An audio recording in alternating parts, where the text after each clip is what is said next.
My name is Nora Fields, and I am 38 years old. Exactly 5 Saturdays after I finally got the heavy brass keys to the very first house I had ever owned, a silver minivan rolled aggressively up my newly poured gravel driveway. My younger sister climbed out of the driver's seat with her 2 young kids, hauled 2 massive suitcases onto the stones, and flashed me a bright, desperate smile, acting exactly as if the last 3 years of absolute hell had simply never happened. This was the exact same sister who had sat primly in the witness chair at my devastating divorce trial and willingly testified under oath for my cheating ex-husband. I had worked myself half to death for that specific gravel, for that wraparound porch, for that heavy property deed. The one and only name printed on that legal parchment is mine. What my sister, Dana, had the sheer audacity to say to my face on my porch that morning was bold enough to stop my heart. But what my toxic family subsequently attempted to do to me 2 weeks later on a Sunday afternoon I will absolutely never forget is the specific part of this saga I still cannot quite believe. Welcome back to Shattered Hearts.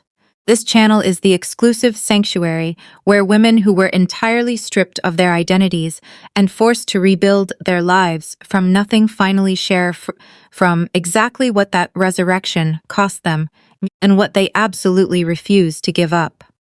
If stories about profound family betrayal and hard-won peace speak to your soul, drop a comment below and make sure you hit that subscribe button, because this story violently begins with a fraudulent marriage, runs directly through a corrupt courtroom, and ends with a showdown on a gravel driveway, and every single stone of that gravel got paid for twice. To deeply understand exactly how a beloved younger sister ends up sitting on the wrong side of a bitter courtroom aisle, you have to rewind the clock 4 years. Back to when I was 34 years old and naively, foolishly thought I was a respected partner in my own life. My husband, Greg, officially owned Hartley Auto and Tire, a massive, highly lucrative 6-bay mechanic shop located on the gritty east end of Hartford Falls, Ohio. I say he owned it. And honestly, that semantic distinction is the entire tragedy right there. The physical business, the building, the vendor contracts, all of it sat legally insulated inside a shell company that Greg had aggressively set up exactly 2 years prior to our wedding day. I ran the chaotic service desk. I meticulously wrote every complex repair estimate. I untangled and kept the financial books entirely straight whenever Greg got creative with his accounting.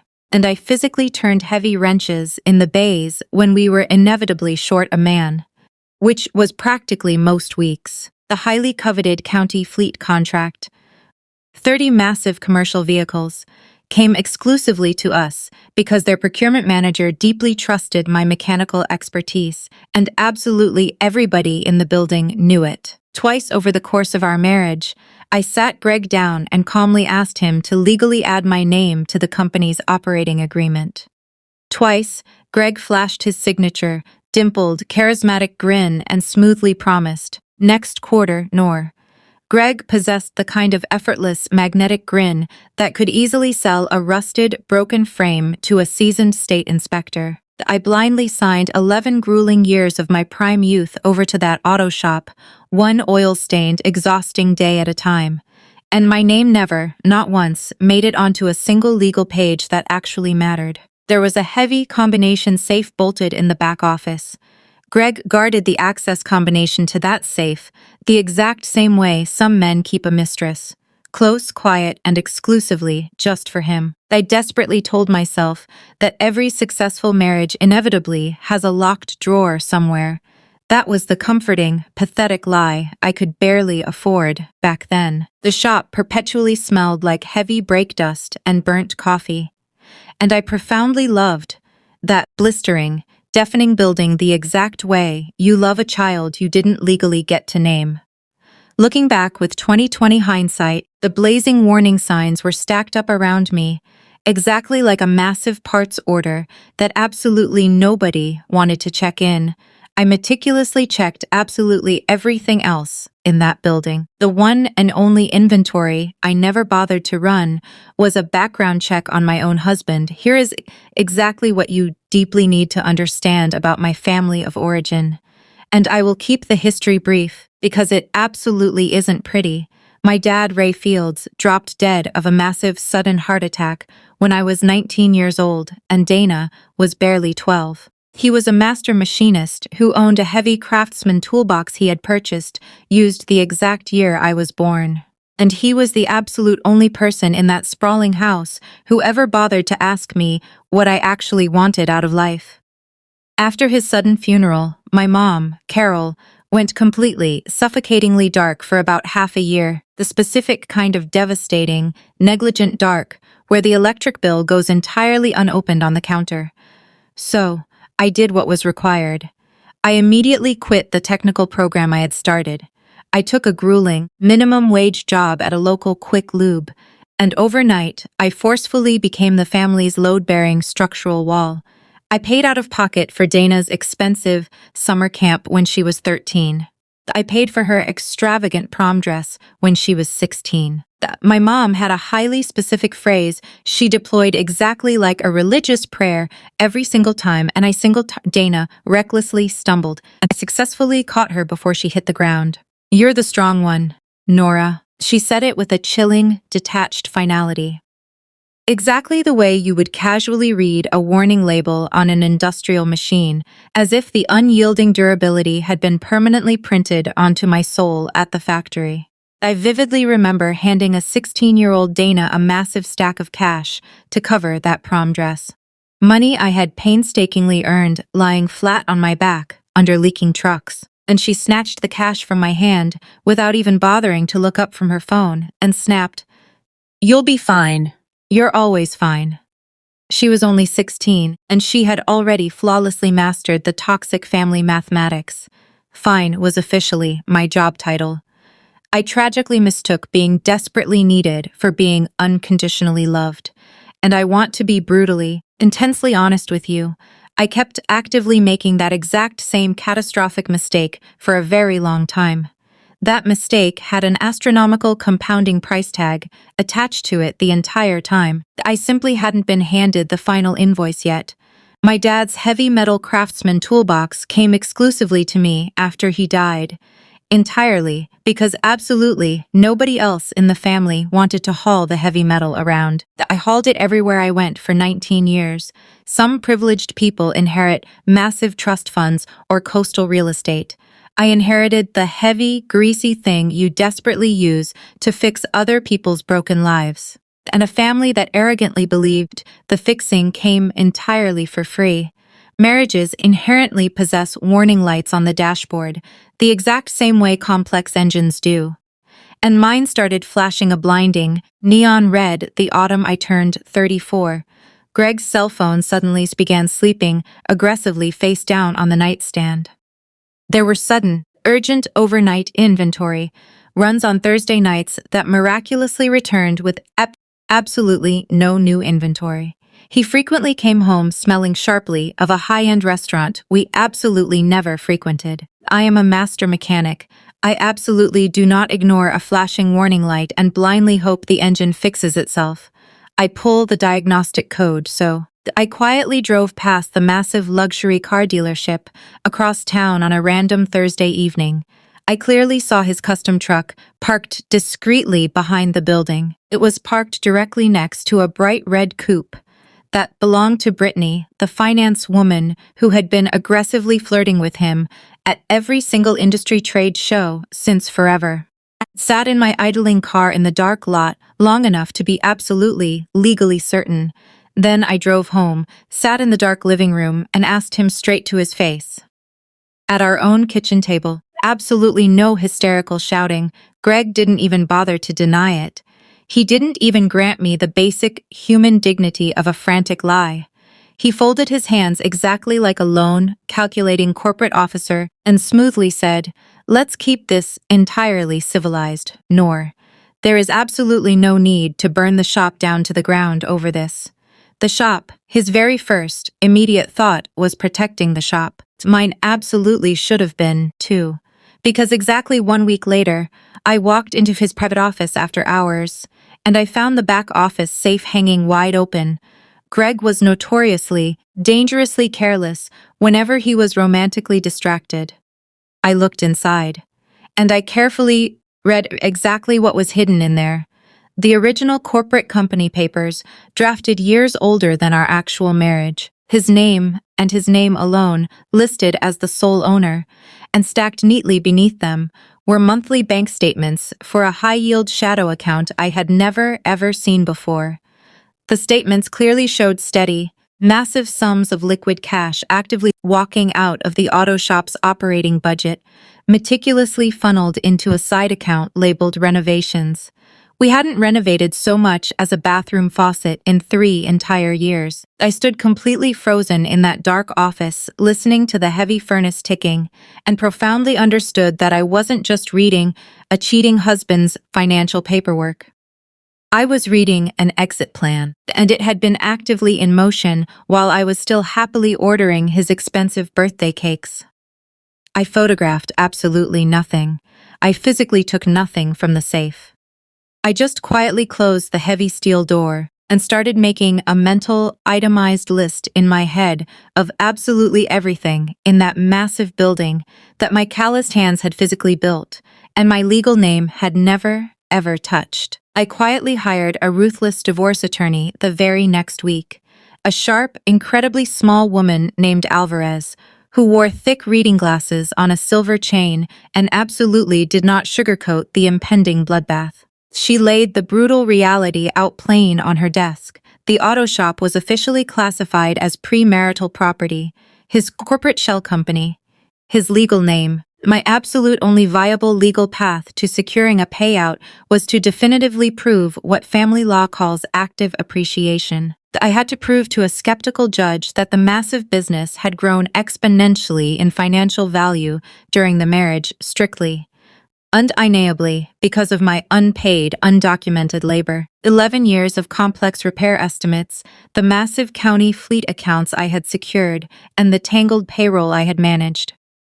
"We can easily show all of it," Alvarez stated, "but only if reliable people, who have actually been inside the inner workings of that shop, are willing to back you up."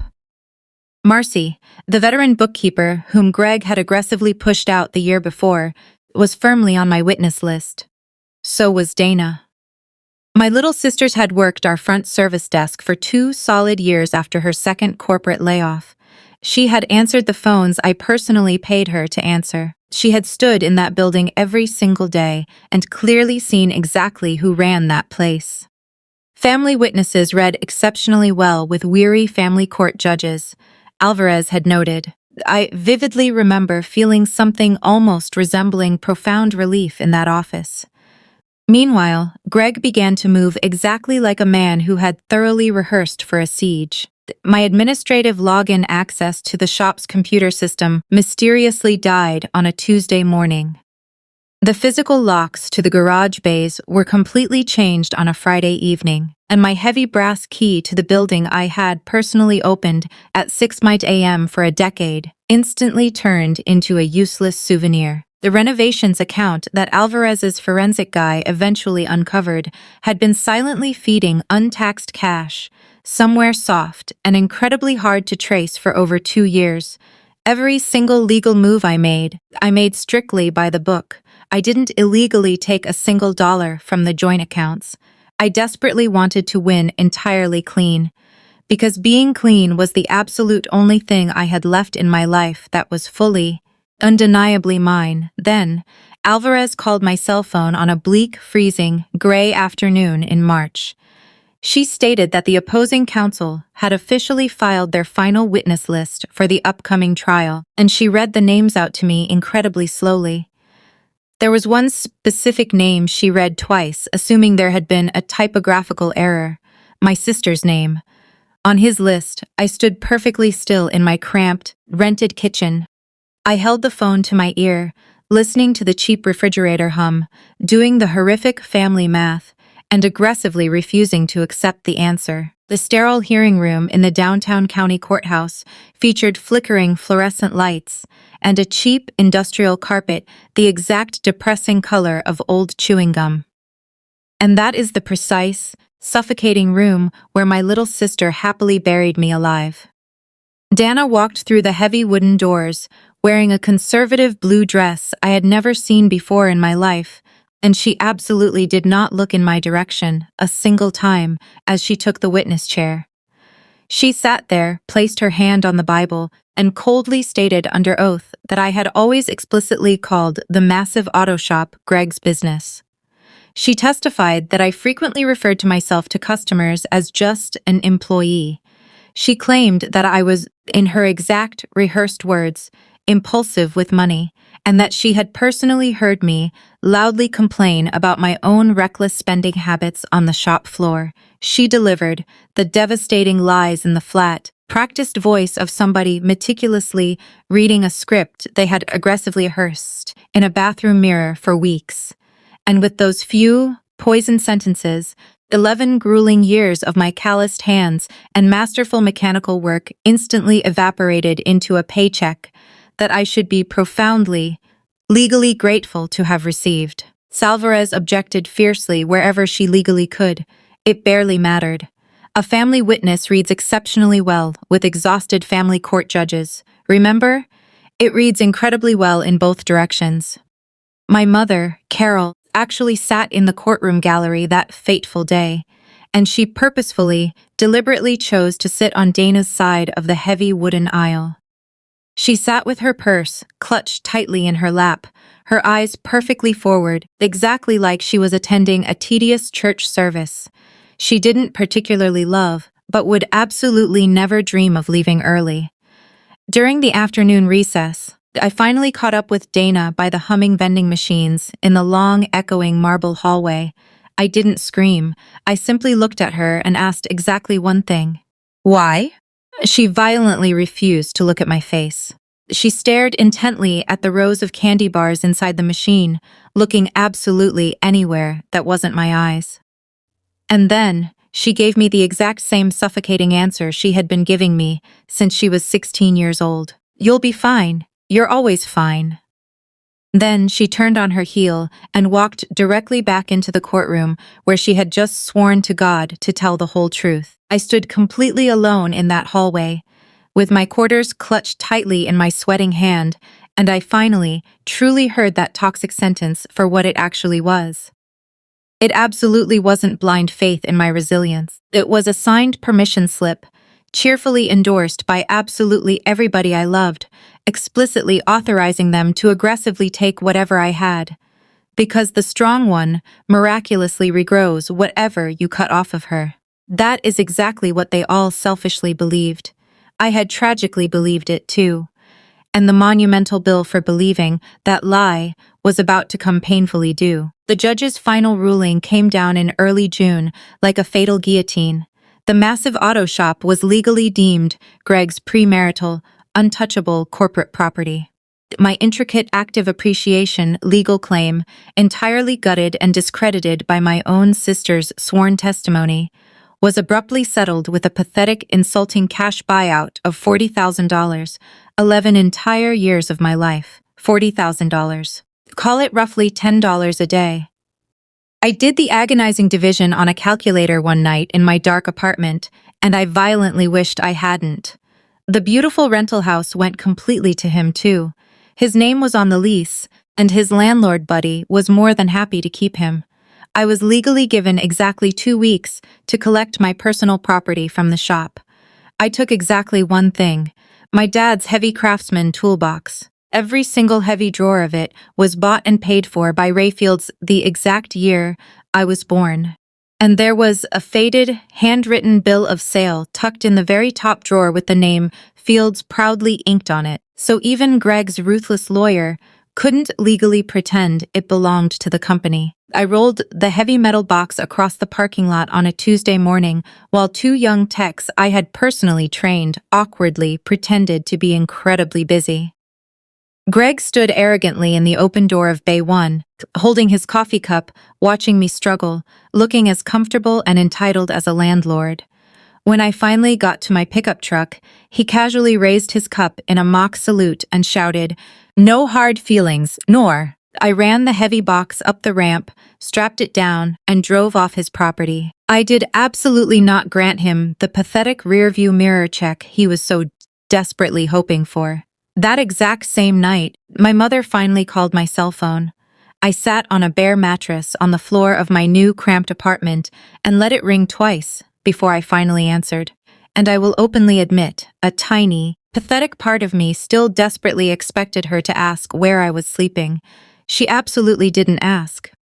She smoothly said that Dana had been going through so much intense stress lately with her husband Kyle's massive debts, and that the family desperately needed to heal now. And then, she delivered the suffocating sentence she would proudly carry exactly like a warm casserole to every single disaster that came after. "Don't make this into a war, Nora. Your sister is struggling too." Struggling. I looked around the dark room at absolutely everything I owned in the world, and it completely fit against one single wall. I had rented a dingy room directly above a coin laundry on 2nd Street. The highly specific kind of depressing place where the massive industrial dryers violently thump under your floorboards until 10 at night, exactly like a frantic heartbeat you absolutely didn't ask for. On that very first night, I sat down with a yellow legal pad and aggressively made an inventory, because meticulous inventories are exactly how I calm my nervous system down. One heavy toolbox. $40,000. Two heavily calloused hands with over 20 years of mechanical certifications baked into them, 0 outstanding debts, and absolutely 0 people I owed a single, solitary explanation to as of that afternoon. I permanently blocked Greg's number. I blocked my mother. Dana, I didn't even bother to block.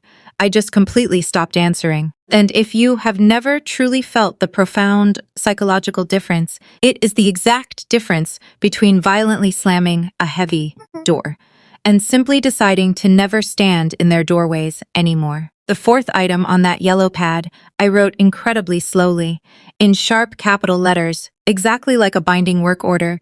The next thing I build will have one name on it. I am telling you this specific part completely plainly, because I know exactly how cold it sounds. Where I come from, a woman who abruptly stops picking up her phone is considered a malicious scandal, and a man who systematically empties a marriage through a side account is just considered business-minded. I had spent 16 entire years being the heavy, reliable safety net under absolutely everybody's reckless high-wire act. And the tragic reality is that the safety net absolutely never gets a turn to walk on the wire, so I permanently folded the net 3 years. That is exactly what it took. And I am going to walk you through those 3 grueling years very quickly, because they weren't inherently dramatic. They were just impossibly, suffocatingly heavy. But I desperately want you to notice one specific thing as we go. The entire time, I foolishly believed that physical distance was the exact same thing as safety. I truly believed that if I built my new life far enough away from my toxic family, what I built would be permanently safe from them. I was catastrophically wrong about that. Here is what rebuilding a life from the dirt actually looks like for anyone who has ever been forced to do it. It looks exactly like a 9-year-old, rusted commercial cargo van I bought at a public auction for $3,800 and painstakingly brought back to life on a freezing Sunday afternoon using my dead dad's tools. I stenciled the side of the metal doors myself. Fields Mobile Repair. One woman. Fair rates days, I aggressively drove that rattling van to residential driveways and church parking lots, fixing the broken vehicles that people simply couldn't afford to tow. Nights, 4 brutal shifts a week, I pulled heavy inventory orders at a massive commercial parts warehouse out by the county line, walking hard concrete floors until 2 in the morning. Sundays, after church services let out, I meticulously did brake jobs for elderly widows at exactly half the corporate shop rate. And those widows paid me back in a currency that Greg had absolutely never understood. They talked. Word of the honest mechanic lady spread through Harland Falls vastly faster than any expensive marketing ad I could have ever bought.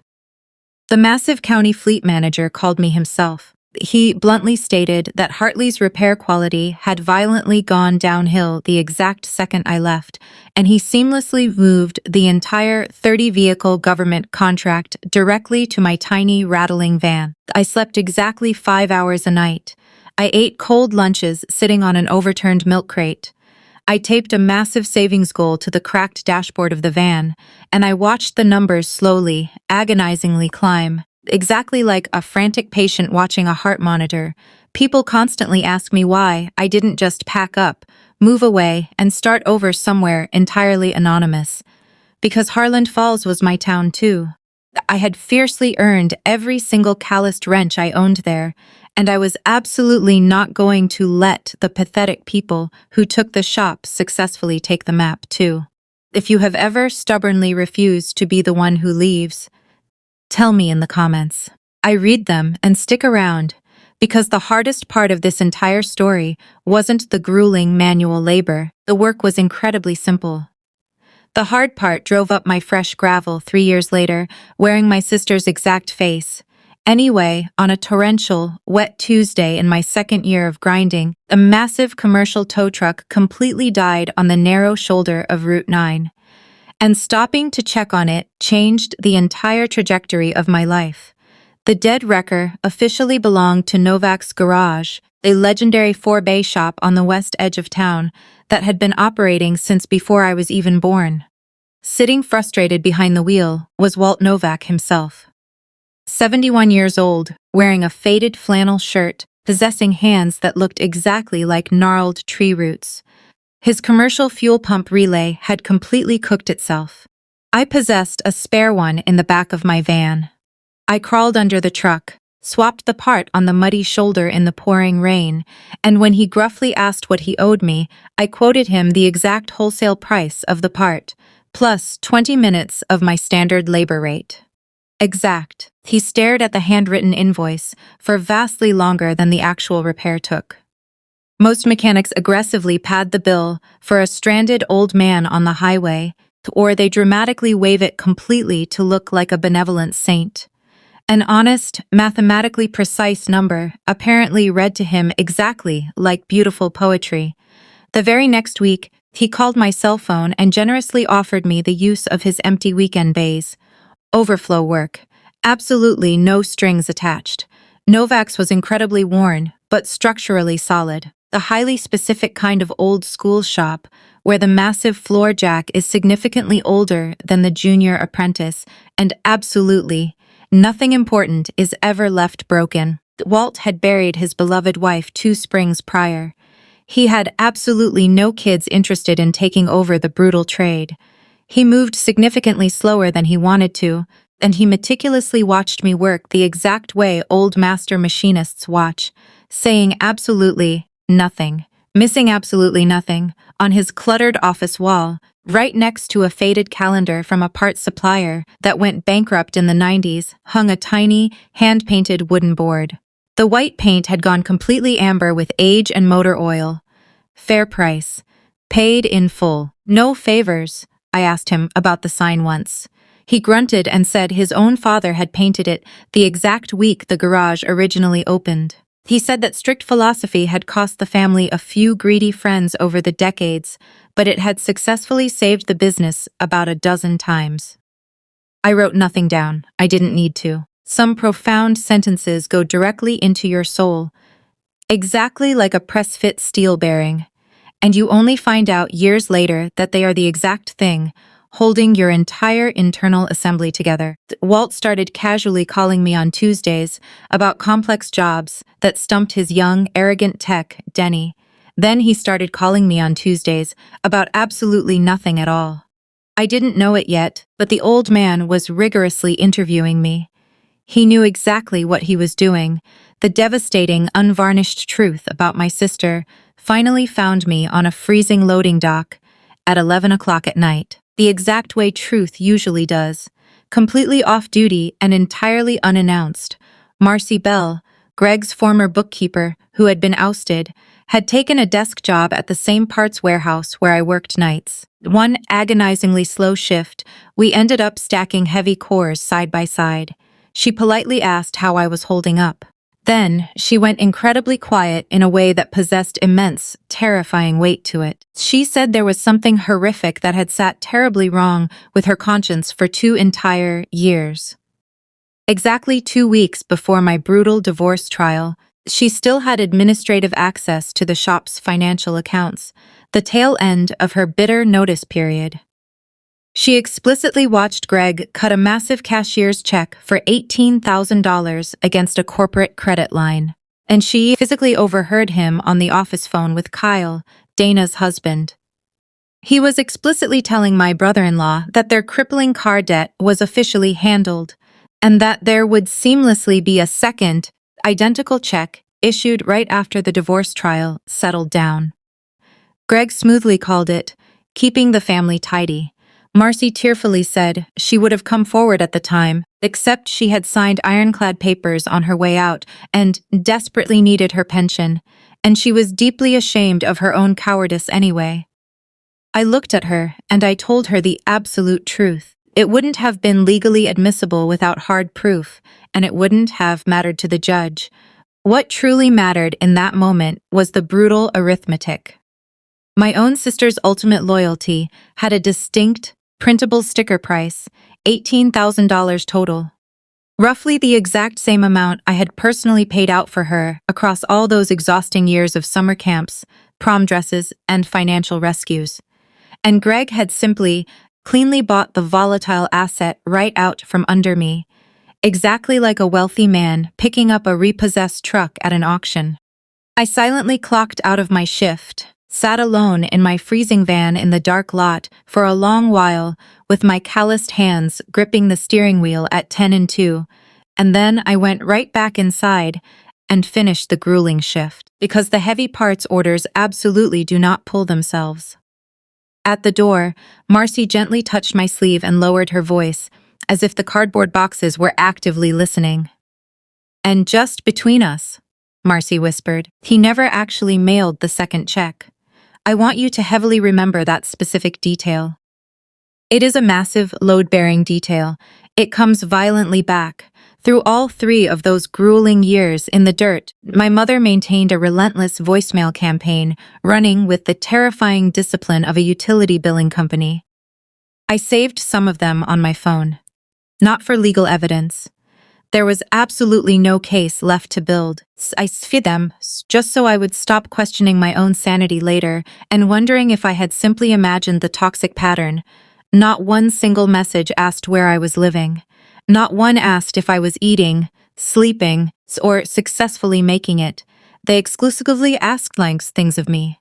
Thanksgiving is at Aunt Ruth's, and it will look incredibly wrong to the family if you are not present. Your sister asks about you constantly, which I explicitly knew was a lie, the exact way you know the weather without checking. Because Dana's highly public, glamorous life rolled on without a single hitch, and absolutely none of it ever rolled my way. And the massive, final one, delivered flawlessly in her pious church voice. "Family is what's left when everything else is taken, Nora. My mother is absolutely not a cartoon monster, and I deeply need you to hear that, because this complex story doesn't function if you lazily sort her into the monster bin." She was fiercely raised by a woman who dutifully took in her struggling brothers every single time they fell. And she herself had taken in my Uncle Dale's troubled boy for 2 years in the 90s, fed him, and asked absolutely nothing in return. In her twisted, generational arithmetic, the strong are fundamentally required to lift the falling. Forever, no invoice permitted. And that endless, suffocating lifting is exactly what the word family means to her. She wasn't maliciously asking me for anything she hadn't violently paid herself.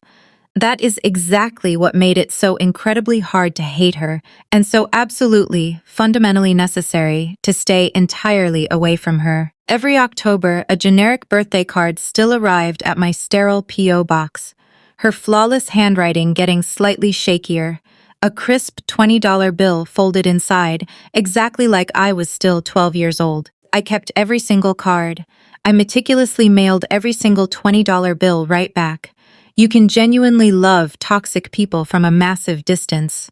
You can survive. That is a profound thing I learned, living above a thumping laundromat. And I would love to say it got magically easier over time, except it never actually got easier. It just got blessedly quieter. Then, Walt Novak abruptly decided to retire, and the quiet violently ended.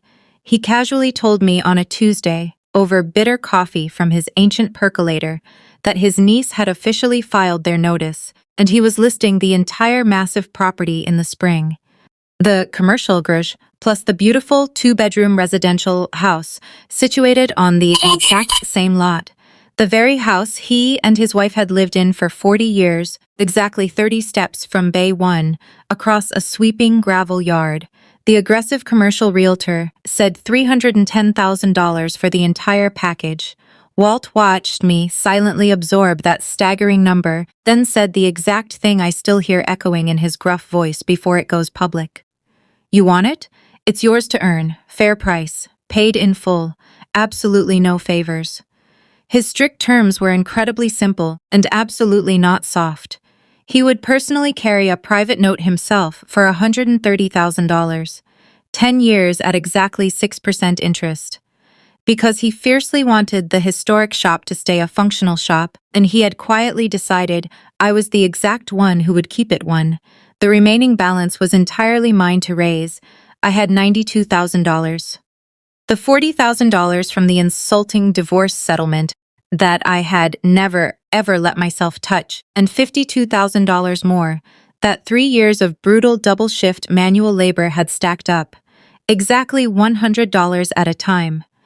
I took my immaculate, flawless accounting books to the local community bank, the rare kind of bank that still intimately knows its commercial customers by the paint color of their trucks. And I brought the massive county fleet contract with me, alongside a dense folder of 3 years of mobile repair income that genuinely surprised the stoic loan officer into sitting up much straighter in his chair. They aggressively covered the gap. Every single number mathematically added up perfectly. Nobody did me any charitable favors.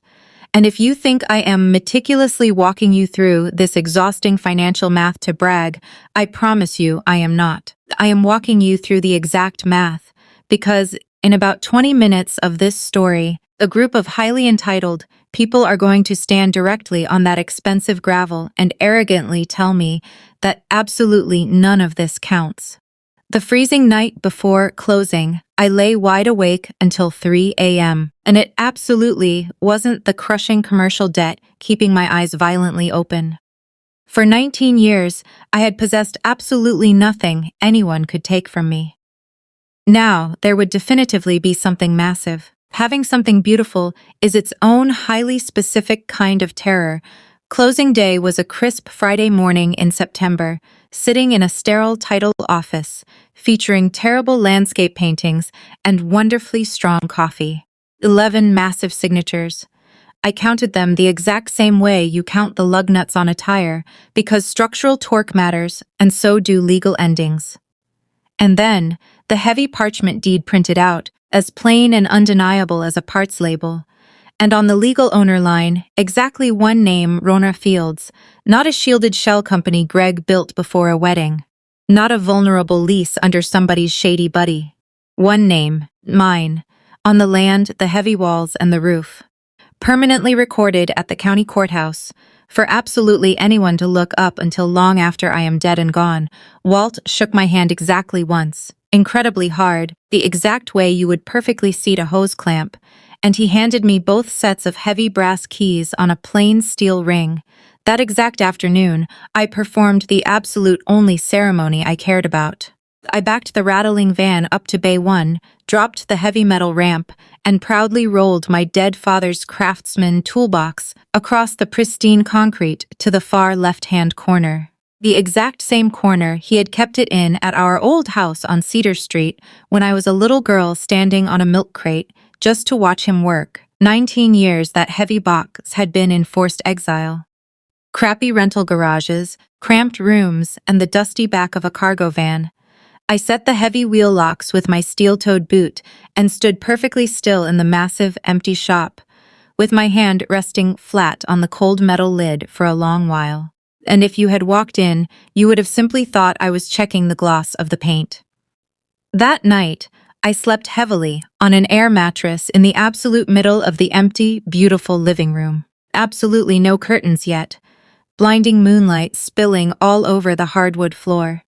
And I listened to the massive furnace tick and the fresh gravel settle outside. The beautiful, terrifying sounds of a massive building talking intimately to its owner, its sole owner. I got exactly 5 Saturdays of that pure, unadulterated feeling. 5 Saturdays is exactly what the universe gave me before it aggressively came up the driveway to violently renegotiate, and I deeply want to be fair to the universe. That is exactly 5 more Saturdays of peace than it had ever given me before. The massive, hand-painted wooden sign officially went up on a crisp Monday morning. Field's Garage, Sales and Service. And directly underneath it, printed slightly smaller, the specific line that every single woman who has ever worked in the trades will instantly recognize as a defiant dare.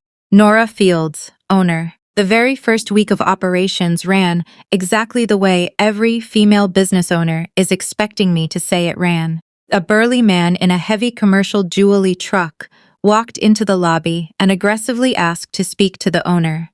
I calmly wiped my grease-stained hands on a shop rag, handed him my embossed business card, and watched his internal software violently update in real time. To his credit, it actually did update. 2 frantic callers asked when the real mechanic would be in to look at their engines. I kept Walt's young apprentice, Denny, on the payroll. 24 years old, genuinely good hands, but a terrible habit of blindly guessing mechanical diagnoses instead of thoroughly testing them. I had been methodically sanding that arrogance off of him, one precise work order at a time. Walt himself came by every single Tuesday at 10:00 a.m., exactly like a scheduled maintenance item.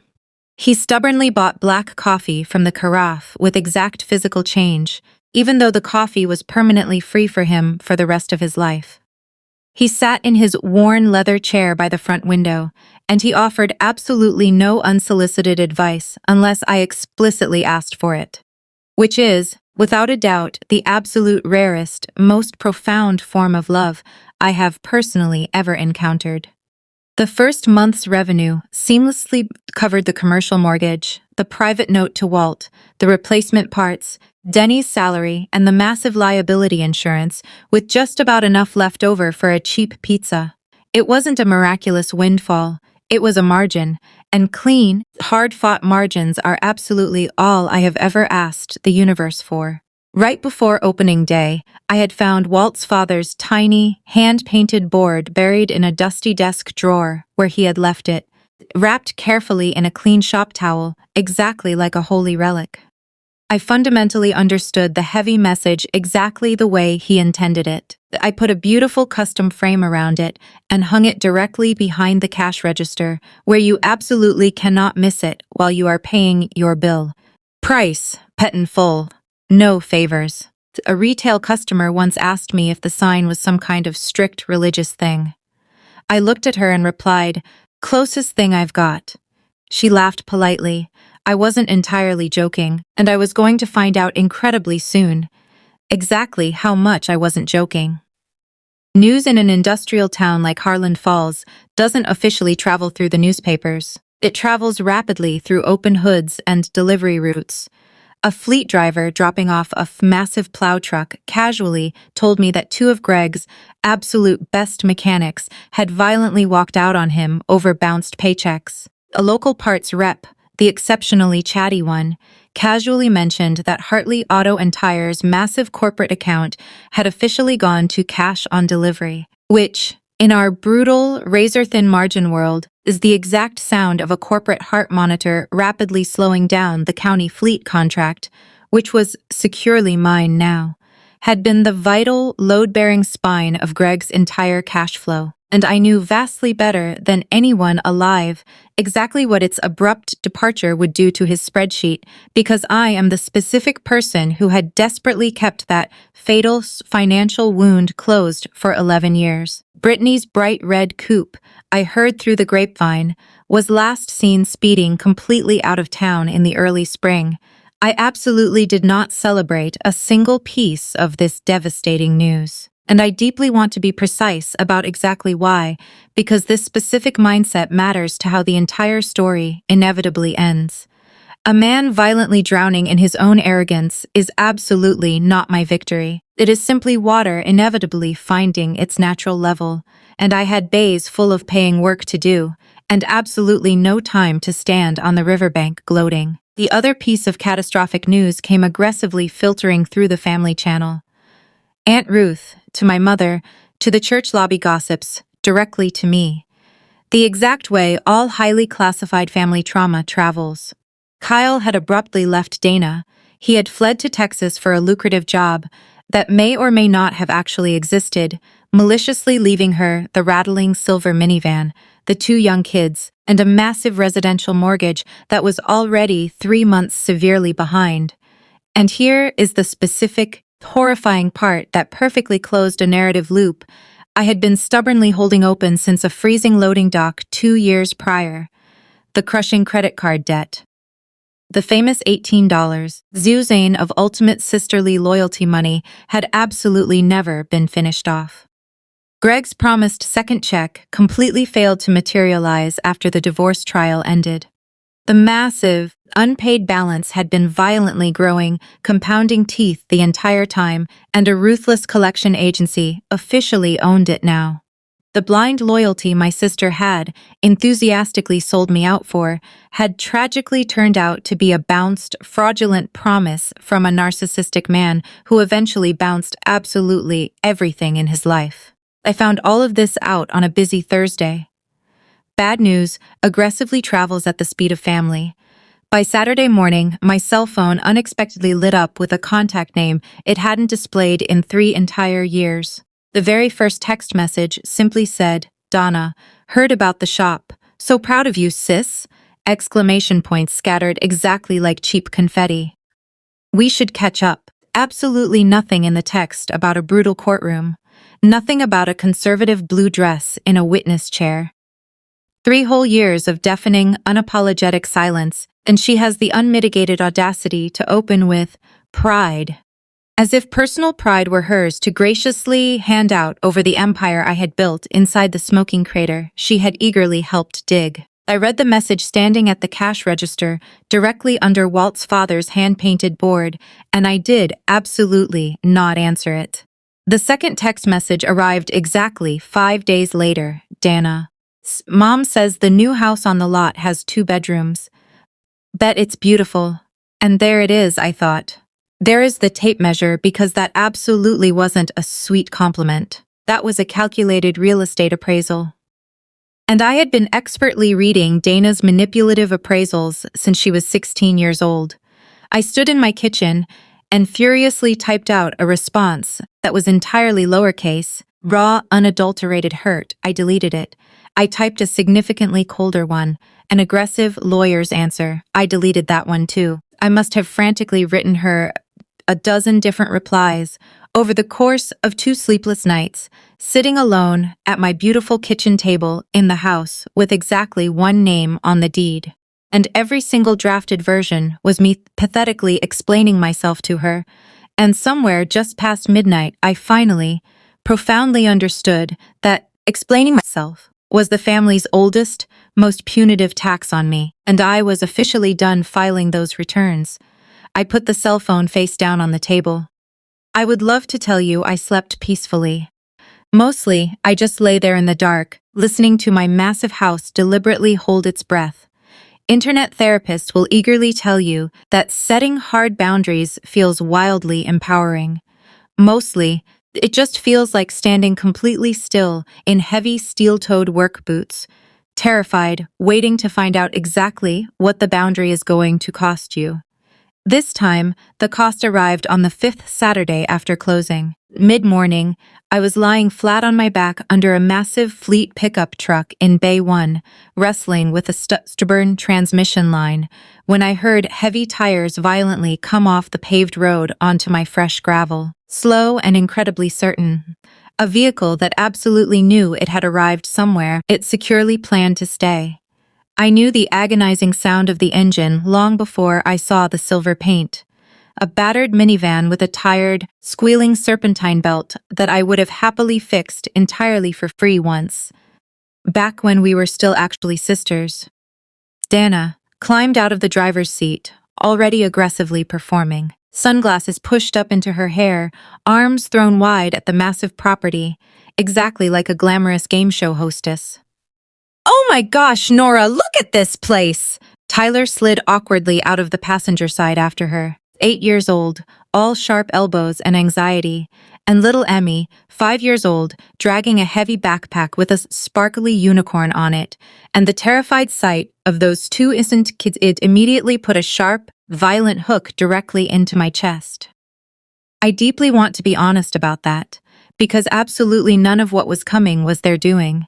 Then I saw the rest of the payload, 2 massive suitcases dumped on the gravel, black trash bags with sweater sleeves pressed desperately against the thin plastic. The unmistakable, chaotic luggage of a frantic, fast exit, and securely strapped to the rusty roof rack was a folded roll-away mattress tightly wrapped under a blue tarp. She hadn't driven over to ask me a difficult question. She had driven over with the answer already packed. She was up my wooden porch steps while I was still slowly wiping red transmission fluid off my knuckles with a shop rag, talking frantically the entire way. The words were heavily rehearsed in the smooth, breathless way that only sounds casual if absolutely nobody is listening closely. And I have spent 3 grueling years listening incredibly closely.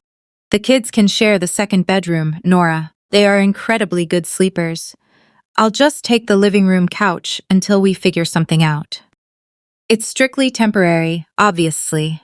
Then she confidently turned on the top step, taking in the sweeping view of my manicured yard, my commercial shop, my pristine roofline, and she smoothly delivered the lethal line she had clearly written on the desperate drive over. The singular line that was supposed to permanently end the conversation before it even started. "We are family, Nora. And you have all this now. You have all this." There is an entire, suffocating religion buried inside that one sentence. And I was rigidly raised in it, and I intimately know every single hymn. What is yours inherently exists to be allocated. The strong one is a public utility. Emmy waved at me from the crunching gravel. Incredibly shy, both small hands nervously clutching the strap of her unicorn backpack. And I gently waved back at her, because my brutal quarrel has never, not once, been with innocent children. Then I looked directly at my sister and told her the absolute unvarnished truth. "No, Dana, you can't live here." I said it the exact same way I quote a complex brake job. Level, priced, final. She blinked at me rapidly, exactly like I had just spoken a dead, foreign language. And honestly, in our toxic family dynamic, I absolutely had. Then she frantically ran through her manipulative gears, and I stood entirely still on my own porch and watched every single one of them engage. First gear, pure sugar. Sisters help sisters. Remember when we shared a room? The kids adore. Second gear, weaponized guilt, and she reached for it as smoothly as a practice downshift. "They are sleeping in a filthy motel, Nora. Look at them. Look at their faces." I did look. That is the terrible sociopathic mechanics of it. She deliberately aimed her own vulnerable children directly at my chest, exactly like a loaded torque wrench. And then came third gear. The old reliable. The family's official national anthem. Half shouted from my top step, with her hand thrown aggressively toward my sprawling house. "You'll be completely fine. You are always fine, Nora. So what does it even matter to you?" There it was. 16 years old, maliciously handing back my hard-earned prom dress money. 28 years old, standing in a fluorescent courtroom hallway. And now, standing aggressively on my own porch, the exact same suffocating sentence. because it had never, not once, failed her before. I felt something heavy and permanent finally settle deep inside me, as quiet and secure as a wheel bearing finally seating true. "You can earn a place here," I said smoothly. "You can't claim one." She stared at me in horror.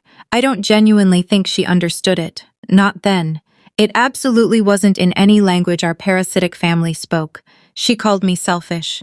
She shrieked that Mom was right about you, which explicitly told me exactly what the panicked phone calls on the drive over had sounded like. She aggressively loaded the terrified kids back into the van. Emmy was still innocently waving at me through the dirty glass. "God help me," and she violently reversed down my gravel, fast enough to spray it into the street. I stood there and listened to that agonizing belt squeal rapidly fade toward Route 9. I casually checked my watch. I remember thinking with absolutely no humor at all that the frantic phone call to our mother would be fully connected before she even cleared the county road. It took less than 2 days for the entire family apparatus to mobilize. And I say family, and I explicitly mean the whole machine. Blood, marriage, church pew, and the grocery aisle. My mother called my cell phone first, and her dramatic opening line had clearly been drafted in a committee. "I did not raise you to shut a door on babies." Aunt Ruth called next. Ruth, who hadn't dialed my number since my brutal divorce, just to inform me that absolutely everyone at First Baptist was asking about it. Everyone. And what was she supposedly supposed to tell people? A man calling himself my cousin Roy, whom I last saw at a distant funeral in an entirely different decade, left an aggressive voicemail that opened with, "Hey, stranger," and heavily landed on, "You know she's got those kids." At the local grocery store on Maple Street, 2 wealthy women from my mother's Bible study looked at me the exact same way you look at a rusted car intentionally parked across 2 spaces. One of my regular customers abruptly canceled a repair appointment, citing personal reasons, and aggressively didn't rebook. And I want you to notice the exact same horrifying thing I noticed while standing completely alone in my shop at closing time, watching my cell phone violently buzz itself sideways across the counter. And absolutely all of it, every furious call, every nasty message, every casserole warm, judgmental voice, absolutely no one. Not one single person asked exactly why Dana had lost her house. No one asked where Kyle was, or what the crushing debt actually was, or how it got that incredibly big, or what she practically planned to do next. The absolute only question the entire toxic network desperately wanted answered was why I wouldn't immediately hand over mine. The strong ones intimately know that setting a boundary is the absolute only scandal the family system legally recognizes. If you have ever been that exact person, the one whose quiet refusal causes vastly more public outrage than everyone else's manufactured chaos, put the word strong in the comments, because I read them, and it deeply matters to me that we can safely see each other, then keep listening.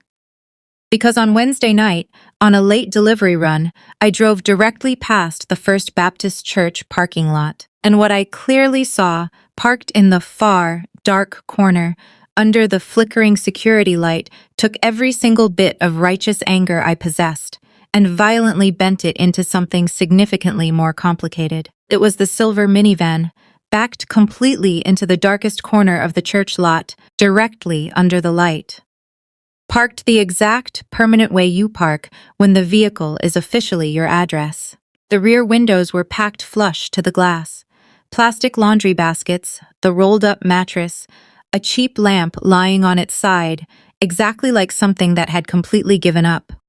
The interior dome light was faintly glowing. Tyler sat awkwardly in the open sliding door, doing his homework directly on the plastic lid of a cooler, his workbook tilted desperately toward the buzzing security light. Emmy was sound asleep across the middle row of seats, her tiny arms wrapped fiercely around that unicorn backpack. Donna sat in the front driver's seat, her forehead pressed heavily against the steering wheel. Not crying that I could see. Just parked, in every single devastating sense a human being can possibly be. I pulled my work van over across the dark road and sat in the shadows with my engine completely off for about 10 minutes. And I am going to tell you exactly what I saw in that parking lot, because it is the entire reason the rest of this brutal story goes the exact way it goes. I did absolutely not see a malicious liar getting what she karmically deserved, although she definitively was one, and she absolutely was getting it. I clearly saw the finished, tragic product of the exact same factory we both came off of. They had meticulously built me into a heavy safety net, and never, not once, asked what the net could actually carry before it snapped. They had meticulously built her into a fragile package that was always, eternally supposed to be carried, and they had absolutely never taught her how to stand on her own 2 feet.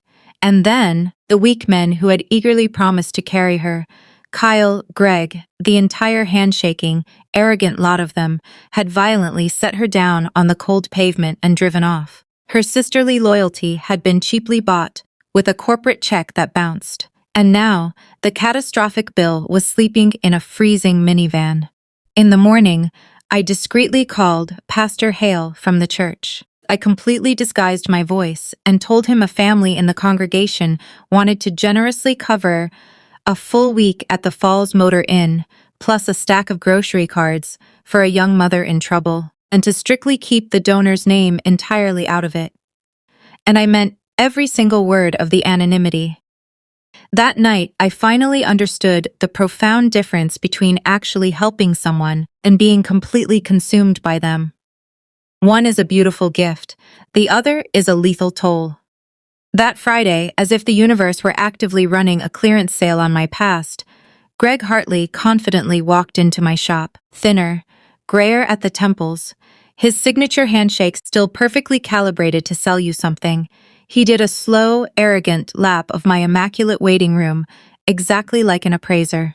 He complimented the poured concrete floors, he complimented the coffee machine, and then he pitched me, and I will begrudgingly give him this. The man could still deliver a masterful pitch while standing knee-deep in his own rubble. He claimed he had heard great things. He boasted that he still firmly held the Hartley name, the coveted East End location, and decades of corporate goodwill, and I had his absolute word, the undeniable talent, and a true partnership. Exactly like old times, Nora, but official this time, and he actually had the unmitigated gall to wink on the word official. Years too late, somewhere mid-pitch, the brutal truth fell completely out of his pocket. The commercial bank was aggressively moving to foreclose on his building, and his grand pitch was simply a drowning man desperately grabbing for a life rope and elegantly calling it a corporate merger. I let him finish his entire speech. 19-year-old me would have already been frantically drawing up a comprehensive business plan to save him from himself. 34-year-old me would have at least felt the toxic, familiar pull of obligation. 38-year-old me calmly wiped down the counter and said, "I have a highly successful shop, Greg. It is absolutely not for sharing. You violently taught me that lesson, and it is the exact, singular thing I owe you." He tried the dimpled grin. He desperately asked if I would at least front him some expensive parts on credit. "Buddy rates," he pleaded, "use being history and all." I silently pointed a grease-stained finger directly at the tiny wooden board hanging behind my register, at Walt's father's amber paint price, paid in full. No favors. Greg read it twice, exactly as if the harsh words might magically soften into a discount on the second pass. Then he called me cold, which, coming from him, is practically a master's diploma, and walked out to his truck. I noticed he was incredibly careful to park exactly where I couldn't clearly see the license plates. I felt absolutely nothing that I would ever need to confess. That exact night at 9 p.m., my cell phone buzzed once. My mother, a single, chilling line. Absolutely no greeting. "Sunday, we are all coming to talk some sense into you." Tuesday's coffee with Walt happened on Saturday that week, entirely because I explicitly called him, which I had never, not once, done for a non-mechanical crisis. He came over in his faded church supper cardigan, sat heavily in his chair, and listened to the entire ugly saga without moving a single muscle. Then I asked him the terrifying question that had been silently idling under absolutely everything for 3 years. Am I cruel, Walt? He thought about it deeply. The exact same way he thinks about a grinding noise you can only hear in fourth gear long enough that you start to genuinely worry. Then he looked at me and said, I sold you this place because you faithfully pay what things actually cost. Cruel is teaching somebody that the world owes them rent. He rinsed his cup, placed it neatly in the rack, and completely left me with that. That night, I sat at my kitchen table with a fresh yellow legal pad. Because inventories are exactly how I calm down, and I meticulously wrote out exactly what I could actually, physically give without setting myself entirely afire, just to reheat the family casserole. I desperately needed front counter help at the garage. That was a simple, undeniable fact. Denny and I were completely drowning in paperwork every Friday. So, item 1, a job, 25 hours a week at Field's Garage, front desk manager. A posted, fair market wage, the exact same starting wage Denny had started at, so absolutely nobody could ever call it charity, and absolutely nobody could ever call it a leash, item 2. I called the listed number for the decent apartment complex over on Millbrook, the safe ones with the nice playground. I aggressively asked the landlord exactly what it would take to immediately hold a 2-bedroom deposit and first month's rent, payable directly to the landlord, legally in Dana's name, on Dana's lease. Not my living room couch, not my second bedroom, a solid floor of her own, entirely under her own feet, which is the one fundamental thing our toxic family had never, not once, thought to actually hand her. I closed the legal pad and sat there in my quiet, massive house. They were coming on Sunday to violently force me to choose between my hard-won house and my family. I had spent the entire week meticulously building a third door, and I was reasonably sure that absolutely nobody on that gravel had ever seen one before.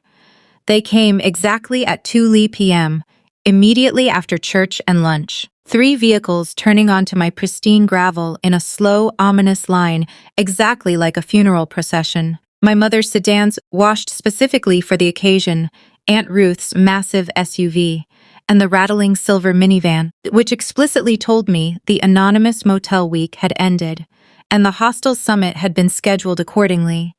My mother got out wearing her good, lavender church suit, and that specific visual detail undid me a little bit. She had formally dressed up to either dramatically disown me or magically save me. In her twisted mind, I truly believe those were the exact same errand. I met them in the wide gravel yard, at the heavy wooden picnic table Walt had left behind between the house and the shop. I did absolutely not invite a single person inside, and everyone visibly registered it. The heavy front door I hadn't opened stood directly behind me the entire time, exactly like a silent witness. No coffee offered, no lemonade. This wasn't Southern hospitality, it was a tribunal hearing, the second one my family had held on my property rights. And this time, at least I was going to get to speak. Mom opened the hearing the exact way arrogant matriarchs open.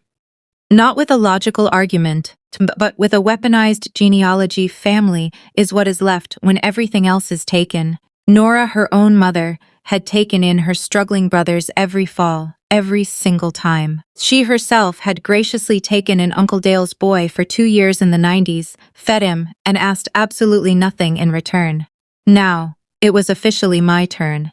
That's exactly how she said it. It's your turn. Exactly as if the desperate netting of falling relatives was a permanent chore wheel hung in some eternal cosmic kitchen. This is exactly how family works, she stated coldly, spreading her manicured hands. Done. The exact way you rest a case that has never once been appealed. Behind her, Dana stood with her arms tightly crossed, looking confident and entitled again. The kids sat quietly on the porch steps of a house they had clearly been promised that was the battlefield. Then came the opening shot. Ruth went next. Because Ruth is the network's designated loudspeaker, and every hostel summit needs one. Everyone is actively watching this, Nora. The whole congregation, the whole family, your cousins in Dayton. Did I understand exactly what it looked like? A woman completely alone in a massive house while her sister's innocent babies slept in a freezing motor lodge. A massive house, 2 empty bedrooms, and a sweeping gravel yard. In the family's twisted mythology, my commercial lot had already magically grown wings and a west wing, and then my mother stepped past her, closed the physical distance, and I watched her gather herself the exact way people do, right before they attempt to lift something they definitively know is far too heavy for them. Her voice shook, and I desperately want it on the official record that the shake was genuine. She fiercely believed every single word she was about to spend. "Open that front door for your sister," my mother demanded, "or you are no daughter of mine." The gravel yard went terrifyingly quiet. Even Ruth, who has never met a silence she didn't aggressively fill, shut her mouth. Tyler looked up from the porch steps, 8 years old, listening to grown women violently decide what the word family actually means, and I thought, there it is, the entire toxic machine, dressed up for church and pointed directly at my front door. Want and need, if you have been keeping the score. Behind me, a massive house with exactly one name on the deed. In front of me, my mother offering the absolute last version of her love I would ever be offered, with a massive price sticker attached, and it was the exact same, exorbitant old price. Everyone standing on that gravel truly believed there were only 2 doors I could possibly walk through, hers or mine, and every single face was aggressively set for one or the other. They had driven out in a convoy to watch me violently choose between them. I looked directly at my mother's shaking hands and at my sister's crossed, entitled arms, and I opened the 3rd door instead. "No one is moving into my house," I said, and I said it incredibly quietly, and the quiet did vastly more work than volume ever has in my entire life. This house is the very first thing I ever built that nobody can take from me. It is not the family safety net. There's no such job anymore. It closed. Ruth started to sputter. I raised one hand, grease still visibly in the knuckle creases, and she instantly stopped. Then I picked up the manila folder off the picnic table, the plain one I had deliberately set there before they arrived, and I laid it out for Dana, item by item, the exact same way I write a mechanical estimate, because a fair estimate is a profound kind of respect. A job at Field's garage, front counter, 25 hours a week to start. The exact wage is posted on my wall. It is the exact same number Denny started at, so nobody could ever call it charity, and nobody could ever call it a leash. And an apartment on Millbrook, the 2-bedroom unit with the playground below the window. The deposit and first month's rent are already arranged with the landlord. Payable direct, never touching your hands. On a lease with exactly one name on it, yours. Your own floor, I said, staring directly into my sister's eyes. Your own key, your own paycheck. Nobody carries you, and you never have to say thank you to anyone at Thanksgiving. One condition. From today, whatever passes between you and me is given. It is never again taken. You can earn a place here. You can't claim one. Dana's arms slowly came uncrossed. She looked down at the folder, then back up at me and reached by pure, terrified reflex for the national anthem. "You'll be fine. You're always fine." I answered that sentence at long last, after 15 years of hearing it. I was never fine, Dana. I was just useful. I stopped confusing the two. My mother's face completely closed exactly like a bankrupt store. She coldly stated that if I let her walk off this yard, she would not come back, and her voice violently broke on the word daughter somewhere in that sentence, and I am absolutely not going to pretend to you that it didn't cut me. It cut all the way down.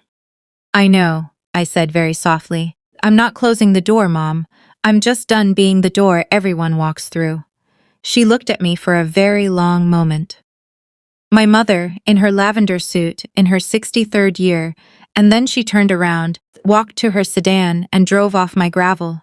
And that sound, heavy tires rolling incredibly slow over crushed stone, is the exact sound the ultimate price of your life makes when it is finally being paid. Ruth followed her out, of course, pausing only to smugly tell me she would pray for me, utilizing the exact tone people use when they explicitly mean the opposite, and then the yard was just us. Dana, the kids on the steps, me, and a manila folder on a wooden picnic table with the late afternoon sun cutting across it. Nobody spoke. Emmy climbed down and pulled exhausted at her mother's hand. Tired, done with the adult theater, the way only a 5-year-old can be honestly done, Dana stood there a long time looking at that folder. And I watched my sister do emotional math she had never, ever been taught. Weighing a free couch she arrogantly felt she was owed against a hard floor she would actually have to earn. She didn't apologize.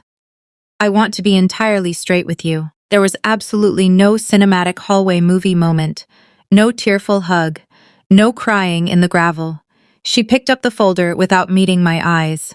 The exact way you take a parts invoice you know you can't argue with. She got her kids securely buckled, and she drove away vastly slower than she had ever left anywhere. She didn't officially say yes. But she absolutely didn't leave the folder on the table, either. And with Dana, that was the absolute closest thing to a yes I had ever been handed. I sat alone on my porch steps until the light went completely copper, listening to my massive shop cool down and my house do absolutely nothing at all except stand there. Mine. Monday morning at 2 minutes to 8, I heard tires on the gravel and a squealing belt, and I calmly put on a fresh pot of coffee. She came in hard-faced and exactly on time, and she worked terribly at first, then slightly less terribly. She accidentally double-booked the alignment rack her very first week, and I corrected her the exact same way I corrected Denny. Flat, specific, exactly once. And she looked at me, bracing herself, waiting for the rest of it. The vicious lecture, the interest on the favor. And it never came because there was no favor. There was a posted wage and a job being done.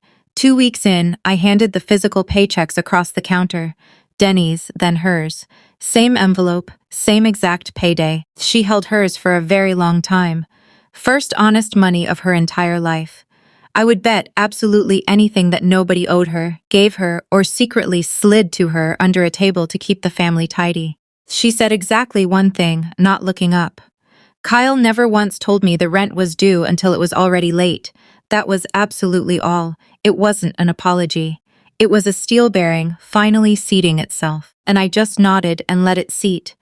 Because some profound internal repairs you simply do not interrupt. That exact same month, the commercial bank officially finished with Hartley Auto and Tire, and Greg's equipment aggressively crossed the auction block. On a freezing morning, I bought the massive commercial alignment lift through the online sale portal at exact aggressively bidding against strangers.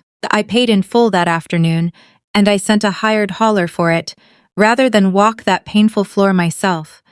There was absolutely nothing over there I needed to see, and nothing I needed to say. And if Greg was miserably watching the digital sale from somewhere, what he saw from me was a fair price, absolute silence. Fair price. Paid in full.